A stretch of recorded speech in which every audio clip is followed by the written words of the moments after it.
বলছেন? এই প্রতিবাদের এগেইনস্টে উনি প্রতিটা কথা বলছেন। কেন ডাক্তারি কিসের প্রতিবাদ? কিসের? এই আমাদের যে নারী নির্যাতনের এই যে আরজি করের ঘটনা নিয়ে কেন পড়াশোনা করেছে ডাক্তারি, সরকারের পয়সায় কেন করেছে উনি এসব কে বলছে? কে? এই বলছে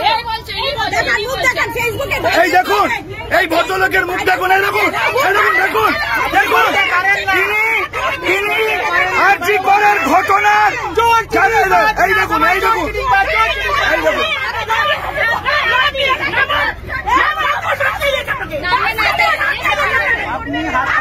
দেখুন, এই ভদ্রলোক আরজি করের ঘটনাকে, ওই নারী নির্যাতনকে সমর্থন করছে, বলছেন যে এগুলো বাড়াবাড়ি হচ্ছে। উনি এই ঘটনাকে সমর্থন করছেন।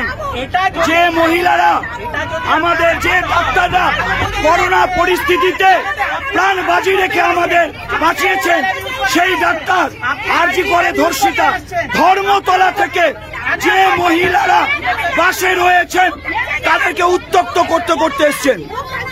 কোথা থেকে আসছেন আপনি? আমি আকাশবাণী থেকে উঠেছি, উনি তখন থেকে কন্টিনিউয়াসলি বলে যাচ্ছেন। কি বলছেন? এই কেন মিছিল হচ্ছে, কেন প্রতিবাদ হচ্ছে, কেন রাস্তায় জ্যাম হচ্ছে, কেন বাস ঘুরিয়ে নিচ্ছে, মানে এত অসভ্য কথা বলছেন উনি।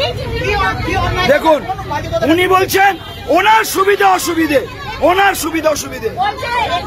এরকম ডাক্তারদের ছিল যখন সরকারি পয়সা ফ্রিতে পড়াশোনা করছে তখন মনে ছিল না। এই ধরনের বলছে। দেখুন, দেখুন,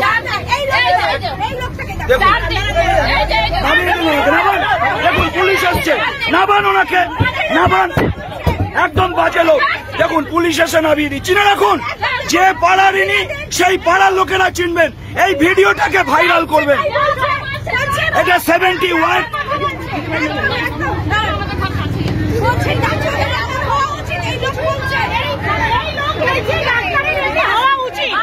আমি শুনুন,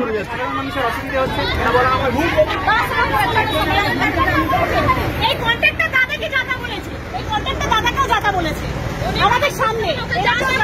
বলছে সরকারি পয়সায় করেছে, ডাক্তারের হওয়া উচিত নেই। ধর্মতলা থেকে প্রতিটা মহিলাকে উত্তক্ত করতে আসছে। এই দেখুন, মহিলাদের গালাগালি করছে উনি। বলবো যে এরকম জিনিসটা হচ্ছে